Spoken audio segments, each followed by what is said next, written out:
Welcome back to my channel. As of today, I am officially 11 weeks pregnant. So I wanted this video to be a first trimester and bump update.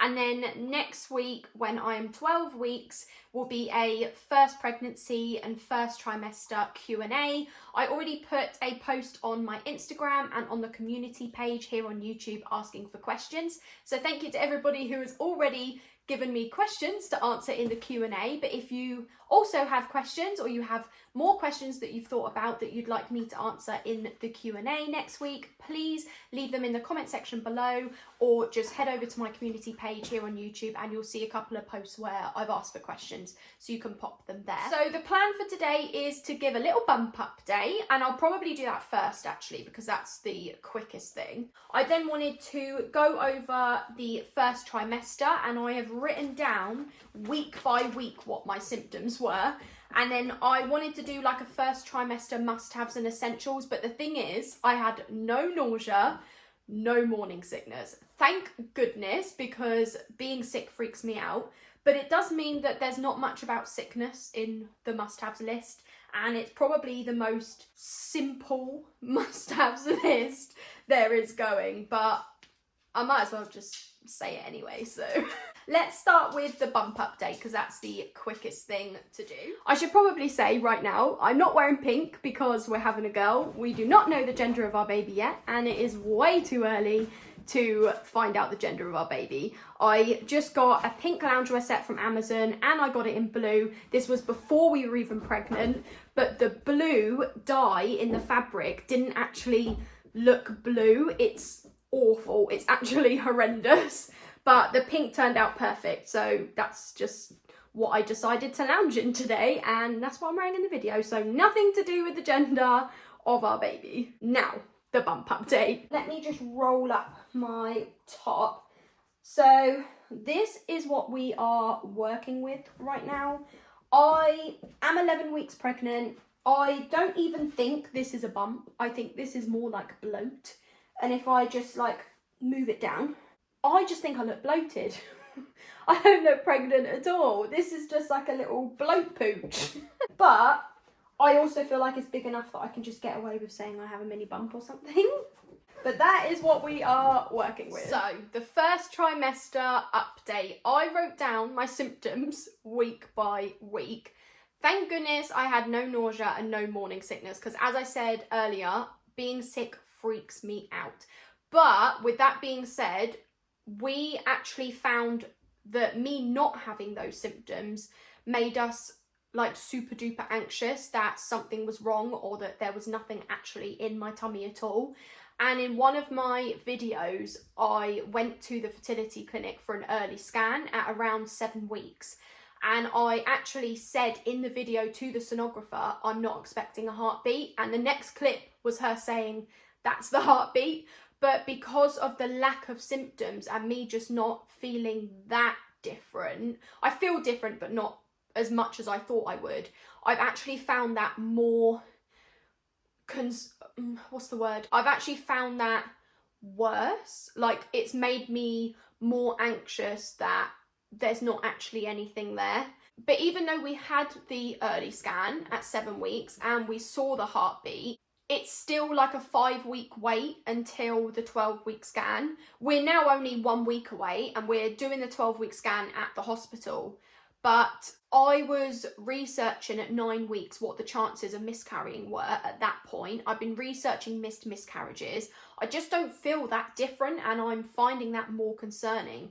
So what I've done is I've actually booked a private scan this week in like 2 days' time. And it was £75. It's basically the 12-week scan, but we're doing it a week early. We're still going to go to the one at the hospital next week as well, but I just couldn't wait another week. We were feeling like 2 weeks ago, oh my goodness, it's a few weeks till the scan, and we were kind of like, it's feeling like it's taken a long time. So now I'm at the breaking point where I'm like, I just can't wait another week. I need to know now that there's still a heartbeat. So anyway, the depressing part of the video done. Let's move on to the symptoms. So at 4 to 5 weeks, I only had one symptom, and that was that I was weeing more.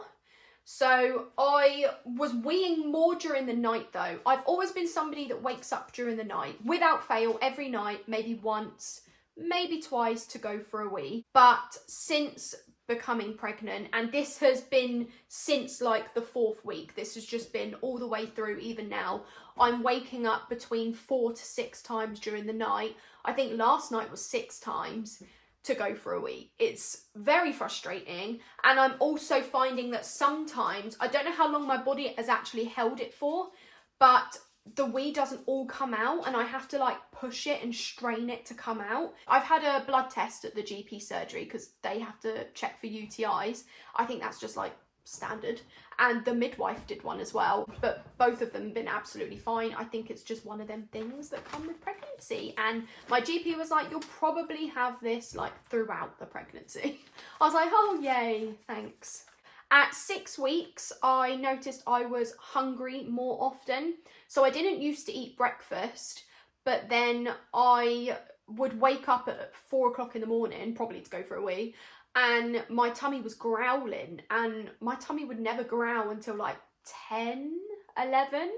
So I was actually having to have breakfast, but that messed up my IBS routine. So then my IBS was getting worse because of the eating habits changing. So my IBS has worsened as well, but I'm hoping once we get past the 1st trimester, the eating is going to go back to normal, and then my IBS will go back to normal. At 7 weeks, I had 4 symptoms. The first symptom was that I was still hungry all the time, but I actually had no appetite, so I didn't end up wanting to eat. I'd be hungry, I'd make a sandwich, have a couple of bites, and then not actually want to eat it. And I would go out for a meal, order something, and then end up just taking it away because I just couldn't eat it.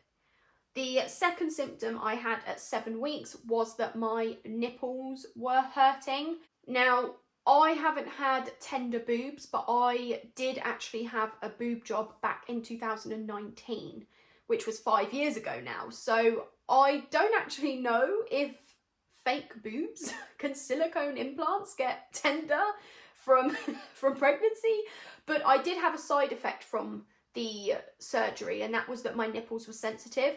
But at 7 weeks, I noticed that they were even more sensitive than normal. So where my dog might climb over me sometimes, if she brushed past my nipple, I'd be like, ow! And normally that probably wouldn't hurt that much. The other 2 symptoms I had at 7 weeks, and this is kind of embarrassing. It's also kind of TMI. I don't know if I'm even allowed to say this. So I found that I was having, I don't even know if I can say it. So at 7 weeks, I noticed that I was starting to have very sexual dreams.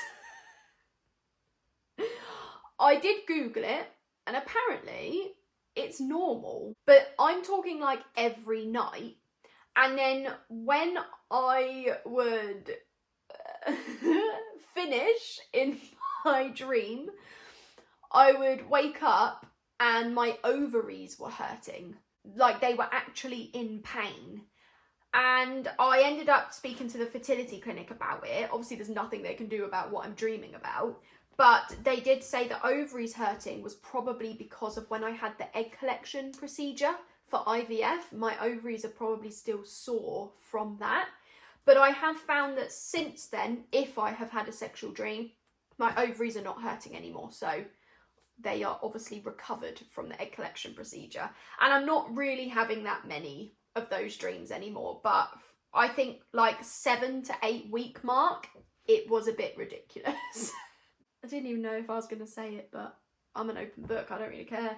At 8 weeks, I found that I was getting out of breath, but not for long. Like it didn't last a long time, but I was definitely starting to get out of breath. At 9 weeks, I noticed I was weeing even more during the night. When I thought it couldn't get any worse, it got worse. I remember a night where it was like 8 times that I'd woke up, so it meant that my sleep was always being like interrupted. And I also noticed at 9 weeks that I was thirsty a lot. I remember a day where I had a big bottle of Fanta in the fridge and a big bottle of Dr. Pepper. So one of like, you know, like the big bottles. There was half of the bottle of Fanta, I finished it. Half of the bottle of Dr. Pepper, I finished it. I had 2 glasses of milk. I had one of the big bottles of Volvic water, flavoured water, because I don't like normal. I had a cup of tea. I was just very, very thirsty that week, and it was very weird. At 10 weeks, I noticed I was having a craving. The thing is, I don't know how intense pregnancy cravings are supposed to be. Like for me, if I was thinking about it at 9 o'clock at night when I'm laying in bed, because I go to bed at 9 o'clock, if I'm laying there and I'm thinking about it, am I going to get out of my warm, cozy bed to go make it? Absolutely not. I don't need it that much. I can wait until the next day. But I'd be thinking about it. The craving was a bowl of cornflakes. For the last, like, week or two, all I can think about is a bowl of cornflakes. And I just want a bowl of cornflakes. I actually had a bowl of cornflakes this morning. But there was a day where we'd run out of milk. And James came home from work. Bearing in mind he had asked me on the way home, do I need to pick up any drinks? And I just didn't think of milk as drinks, even though I do like a glass of milk. He came home and I was like, we run out of milk and I couldn't have cornflakes. I went to bed and I said, James? He was like, what? I was like, I still never got that bowl of cornflakes. And then the next morning when I woke up, I was working from home. It was 8:30 in the morning, and when I'm working from home, I'm in my Oodie all day. I do not get dressed. But at 8:30 in the morning, I was like, for goodness sakes, I need to get milk so I can have a bowl of cornflakes. So I actually got dressed, drove to Asda, which is only a 4-minute drive from us, got milk so that I could have a bowl of cornflakes. I would not do that when I'm working from home. I would not get dressed. So I'm going to assume that cornflakes is a craving, but it's not like an intense craving. And then at 11 weeks, which is where we are at now, I still want a bowl of cornflakes. I had it this morning for breakfast. But I'm also at a point where I'm feeling very tired, very drained. I don't want to do anything. My energy levels are at an all-time low. The last part of the video is my first trimester must-haves and essentials. And this is going to be an absolutely SHIT portion of this video because I have no nausea or morning sickness, so there is nothing to do with that in here. All I've written down is folic acid and vitamin D. I started that 2 weeks before we had our embryo transferred, so before we even had my eggs collected, and I will be stopping that at 12 weeks, which is next week. But I have been advised by my midwife to go and get a high strength vitamin D to carry that on throughout the winter season. The second thing on my first trimester must-haves and essentials is leggings. I found jeans very uncomfortable, but the weird thing is I found them very uncomfortable from the moment I found out I was pregnant. My belly had no bloat, nothing. But at that point that I knew I was pregnant, I knew I was not wearing jeans anymore. I get my leggings from a company called Love All. They used to be called Love Leggings and then it changed to Love All. I bought a neutral pair of the everyday winter leggings, which was £30, my normal size, which is 10, and I got them in petite because I'm like 5'2", so I have short legs, but they are the perfect length, absolutely not see-through. I honestly cannot stress enough how these leggings are not see-through. I was in my neutral autumnal era, but I do need a black pair. My third thing on the first trimester must-haves and essentials is drink, eat, rest. That's more than one thing. Drink, eat when you can, and rest. Literally, don't even have to explain that. The next thing is the Pregnancy Plus app. I downloaded it on my phone and it is brilliant. I only look at how big our baby is every week. I look at the update of like what's growing. So I remember there was a week where it said the fingers and toes were starting to separate, so it wasn't webbed anymore. The Pregnancy Plus app, perfect.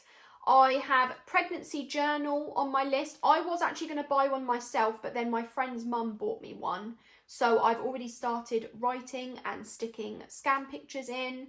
And then the last thing I wrote was make a list. So I have a notebook in my drawer, and I'm not going to show you it because it's embarrassing.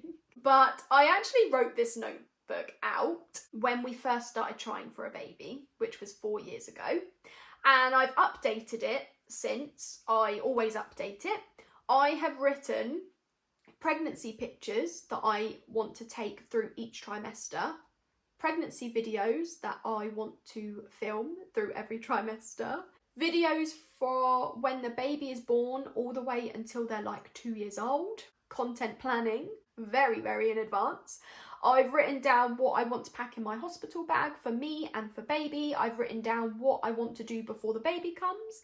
I've written down our names list, even though he doesn't like pretty much any of them apart from the ones we've chosen. I've written down everything that I need to buy for the baby, like everything that is a must-have and essential for our baby. I've written that down. I'm a bit extreme when it comes to plans and organisation and everything, but make a list. Maybe not as extreme as me, but make a list. I have also already made my first baby purchase. I bought the Angel Care baby bath in the colour grey. That is my first baby purchase. That is the end of the video. Thank you for watching, and I will see you in the next one next week, which is the first pregnancy and first trimester Q&A. Remember, if you have any questions, any more questions, put them in the comment section below or on the couple of posts that are on my community page talking about it.